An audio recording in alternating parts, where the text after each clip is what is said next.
America మాజీ 39వ అధ్యక్షుడు Nobel శాంతి గ్రహీత జిమ్మీ కార్టర్ 100 సంవత్సరాల వయసులో కన్నుమూశారు. అనారోగ్య కారణాలతో జార్జియాలోని తన స్వగృహంలో సోమవారం తెల్లవారుజామున మరణించినట్లు ఆయన కుమారుడు జేమ్స్ ఈ కార్టర్ తెలియజేశారు.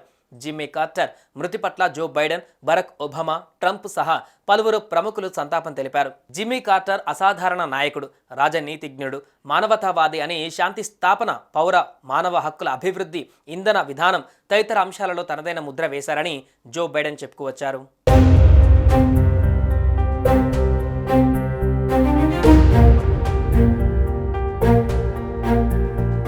జిమ్మీ కార్టర్ 1924 అక్టోబర్ 1న జన్మించారు. ఈ ఏడాది తన 100 పుట్టినరోజును ఘనంగా జరుపుకున్నారు. 1946లో యుఎస్ నావల్ అకాడమీ నుంచి పట్టభద్రుడైన జిమ్మీ కార్టర్ సబ్మెరైన్ యాక్టివిటీస్లో నైపుణ్యం కలిగిన షిప్ ఆఫీసర్గా పనిచేశారు. 1963లో జార్జియా స్టేట్ సెనేటర్గా ప్రజా జీవితంలోకి ప్రవేశించారు. ఆ తర్వాత 1971 నుంచి 75 వరకు గవర్నర్గా పనిచేసి 1977 నుంచి 1981 వరకు అమెరికా 39వ అధ్యక్షుడిగా పనిచేశారు.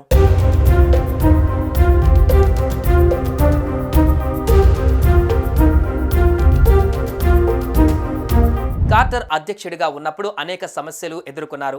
ఎకనామిక్ డిప్రెషన్, ఇరాన్ హోస్టేజ్ క్రిస్టియన్ సహా ఆయిల్ ఒప్పందాలు వంటివి ఉన్నాయి.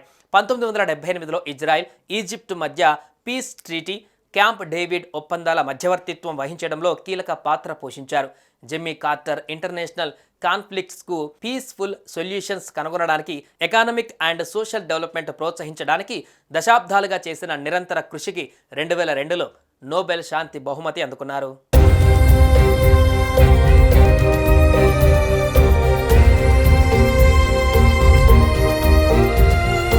జిమ్మీ కార్టర్ గత కొన్నేళ్లుగా క్యాన్సర్ మహమ్మారితో పోరాడుతున్నారు. ఆయనకు 2023లో స్కిన్ క్యాన్సర్ అయిన మెలనోమియా వచ్చింది. ఈ వ్యాధి కారణంగా బ్రెయిన్, లివర్ దెబ్బతిన్నాయి. కార్టర్ భార్య రోసల్లిన్ 96 ఏళ్ల వయసులో మరణించారు. యుఎస్కి అధ్యక్షుడిగా సేవలు అందించి 100 ఏళ్లు బతికిన మొదటి వ్యక్తిగాను జిమ్మీ కార్టర్ రికార్డు నెలకొల్పారు. కార్టర్కు అధికార లాంఛనాలతో అంత్యక్రియలు చేసేందుకు ఏర్పాట్లు చేస్తున్నట్లు వైట్ హౌస్ వెల్లడించింది.